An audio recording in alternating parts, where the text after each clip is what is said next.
கடைக்கு போயிட்டு ஒரு கோழி வாங்குறேன் அப்படின்னா மேபி அவங்க அதுக்கு ஏதாவது ஆன்டிபயோட்டிக்ஸ் கொடுத்துருந்துருக்கலாம், மேபி அதுக்கு ஏதாவது ஒரு க்ரோத் ஹார்மோன் கொடுத்துருந்துருக்கலாம்.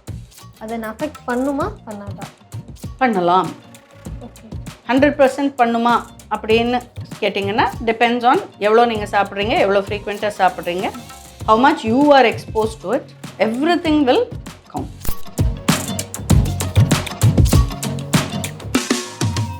நம்ம ரொம்ப நாளாக நம்பிக்கிட்டு இருக்கோம் அந்த ஆன்டிபயோட்டிக்ஸ் அதை நிறைய எடுத்துகிட்டு வளருது, அதை நம்ம சாப்பிடும்போது நமக்கு ஆன்டிபயோட்டிக் ரெசிஸ்டன்ஸ் வருதுன்னு ஆக்சுவலாக சயின்டிஃபிக்கில் ப்ரூவ் பண்ணியிருக்காங்களா? இது அந்த மாதிரி we don't have evidences, maybe ஃப்யூச்சரில் வரலாம். Because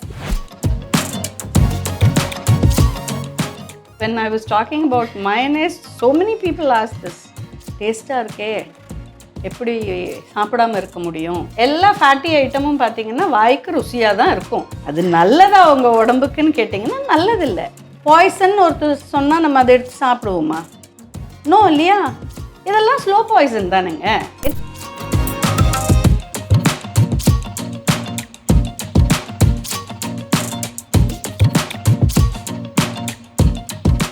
விசில் லைஃப் ஸ்டைல் நேயர்களுக்கு வணக்கம். நான் உங்கள் தீபிகா நடராஜன். இன்றைக்கி நம்ம கிரீம்ஸ் ரோட்டில் இருக்க அப்போலோ ஹாஸ்பிட்டலில் இருக்கோம். நம்ம கூட டயட்டீஷியன் டாஃப்னி அவர்கள் இணைஞ்சிருக்காங்க. சாப்பாடு பற்றின நிறைய இன்ட்ரெஸ்டிங்கான விஷயங்களை பற்றி இன்றைக்கி நம்ம கூட ஷேர் பண்ணிக்க போகிறாங்க. வணக்கம். வணக்கம். நம்மளோட அந்த ப்ரோட்டீன் சோர்ஸ் அப்படின்னு ரொம்ப அதிகமாக பார்த்தோம் அப்படின்னா ஒன்று முட்டை, இன்னொன்று ப்ராய்லர் சிக்கன்.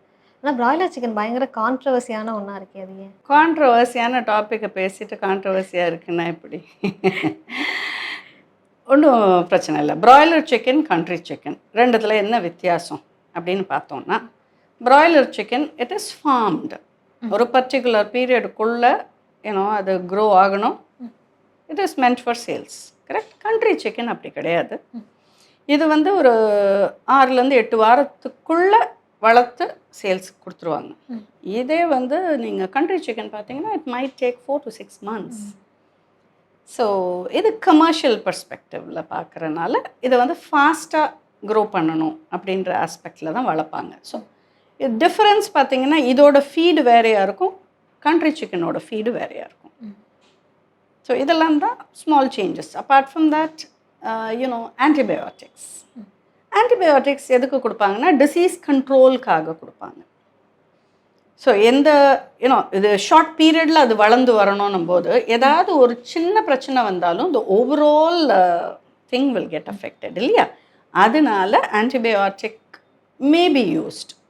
பட் கண்ட்ரி சிக்கனில் உங்களுக்கு அது இருக்காது. மேம், இப்போது நான் வீட்டில் ஒரு 4 நாட்டுக்கோழி வளர்க்குறேன்னு வச்சுக்கோங்க. இப்போ அதுக்கு ஏதாவது பிரச்சனைனாலுமே நான் ஆப்வியஸாக ஒரு வெட்டினரி டாக்டர் கிட்ட போக போகிறேன். அவர் ஏதாவது மருந்து கொடுக்க தானே போகிறாரு அதுக்கு.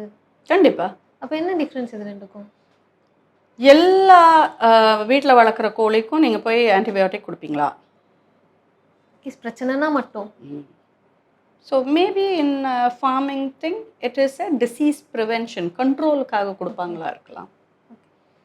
பட் இட்ஸ் ஆல் சிஸ்டமேட்டிக்காக இதெல்லாம் பண்ணுவாங்க அவங்க. ஸோ அதில் ஆன்டிபயோட்டிக் ரெசிடியூஸ் இருக்கலாம் அப்படின்ற, பிகாஸ் இட்ஸ் எக்ஸ்போஸ்ட் அப்படின்றது தான் டிஃப்ரென்ஸ்.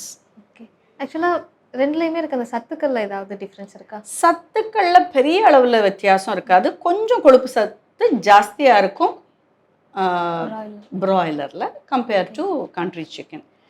இது கொஞ்சம் டெண்டராக இருக்கும் ப்ராய்லர் சிக்கன். இதே உங்களோட country chicken will be little more tough. And ப்ரோட்டீனில் ஸ்லைட் வேரியேஷன்ஸ் இருக்கும், பெரிய வித்தியாசம்லாம் இருக்காது. ஏன்னா depending on the feed that they eat ஒவ்வொரு பர்டிகுலர் என்டிட்டிக்குமே சேஞ்சஸ் இருக்கும். But it is slight difference தான். ஒரு 2-3 grams ஆஃப் ப்ரோட்டீன் வித்தியாசம் இருக்கும். So when you talk about fat கொஞ்சம் கூடுதலாக இருக்கனால கேலரியும் கொஞ்சம் கூடுதலாக இருக்கும். Maybe around 10-15 calories, that's all. 10-15 calories தான் அதில் டிஃப்ரென்ஸ். கொஞ்சம் தான் வித்தியாசம். Not a major difference, not double and ஆல்னா. நம்ம வீடுகள்லாம் ஒன்று இருக்குல்ல, நாட்டுக்கோழி தான் ரொம்ப ஸ்ட்ரென்த்து, அப்படி அந்த அளவுக்கு டிஃப்ரென்ஸ் இல்லைல்ல நீங்கள் சொல்கிறது? நியூட்ரிட்டிவ் கண்டென்ட் பார்த்தீங்கன்னா அவ்வளோ பெரிய வித்தியாசம் வராது. ஸ்லைட் வேரியேஷன், ஃபேட் கொஞ்சம் ஜாஸ்தியாக இருக்கும். பிகாஸ் இட் இஸ் ஃபார்மிங் பண்ணுறனால அந்த feet வித்தியாசத்தினால.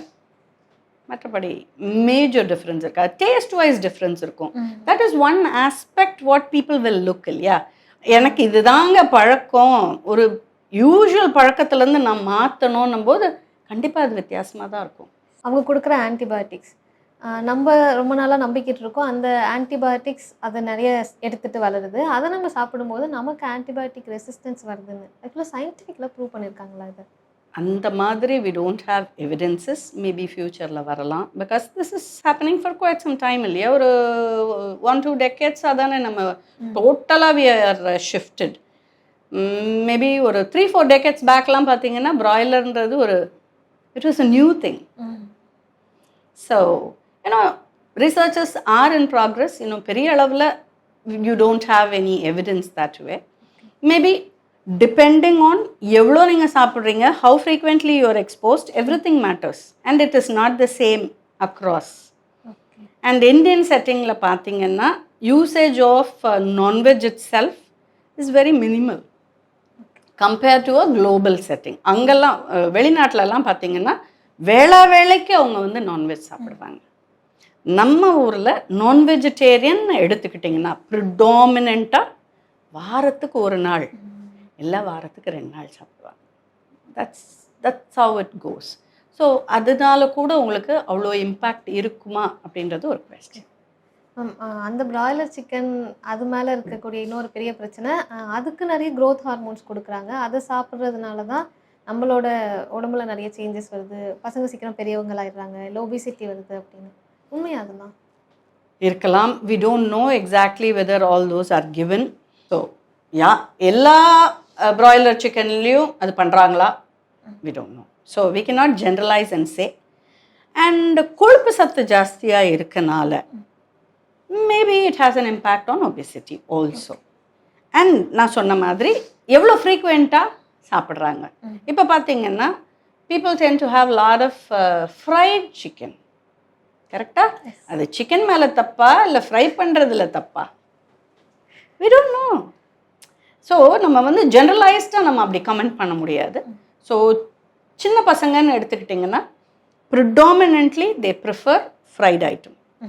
And fried chicken is a common thing. ஒரு பிடிச்சு சாப்பிட்ற விஷயம். அண்ட் நிறைய இப்போ லேட்டர் யங்கர் பாப்புலேஷன் நிறைய ஆசைப்பட்டு வாங்கி சாப்பிட்றாங்க.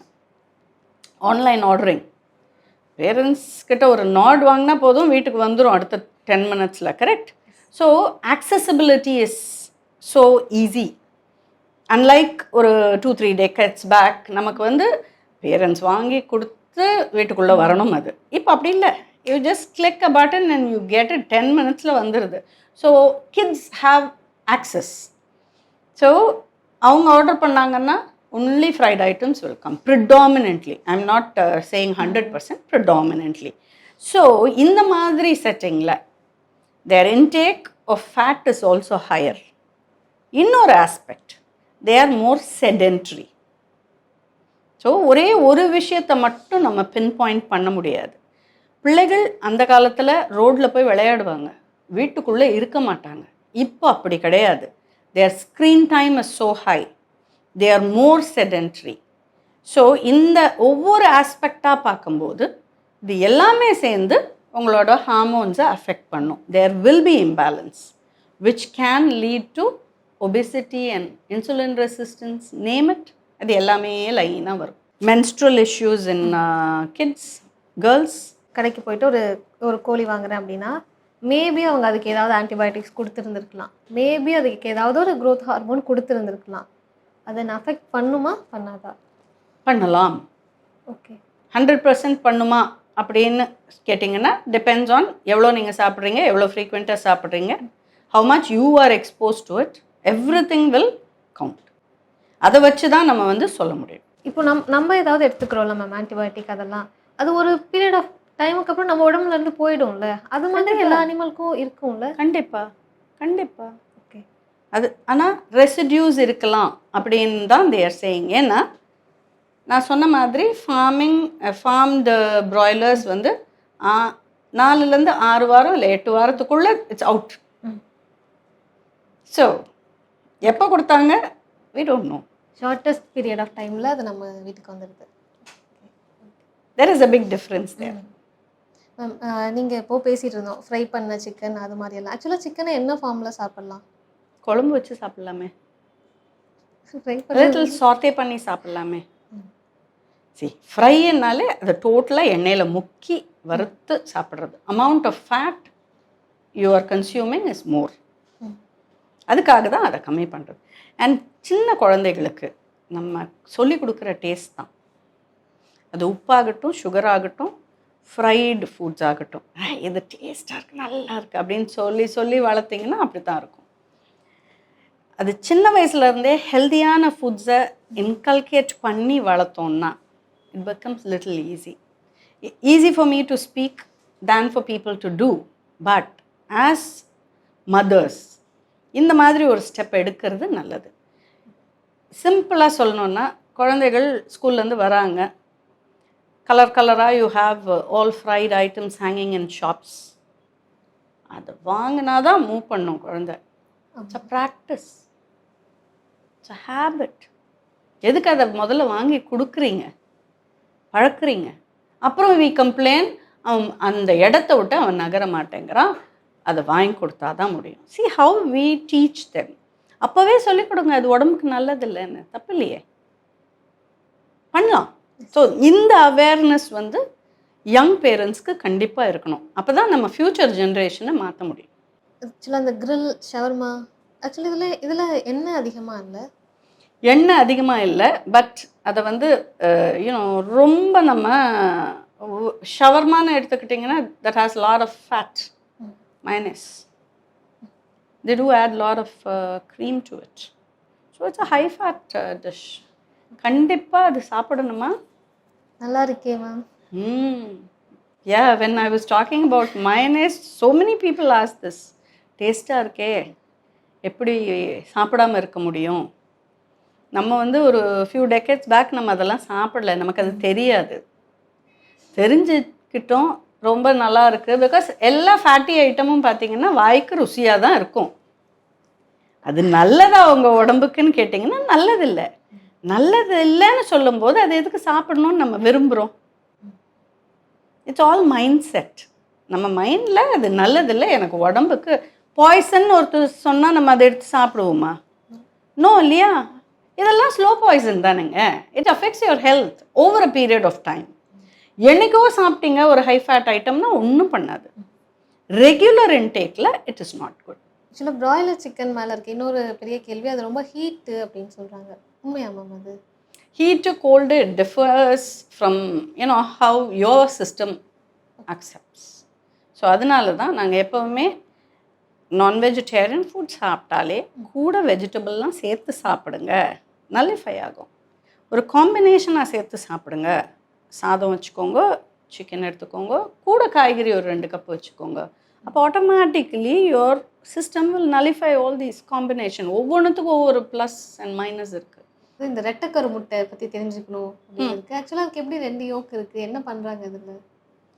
அது பர்பஸ்ஃபுல்லாக பண்ணுறாங்களான்னு எனக்கு தெரியல. இட் குட் பி ஜஸ்ட் ஏன்னோ நேச்சுரல்.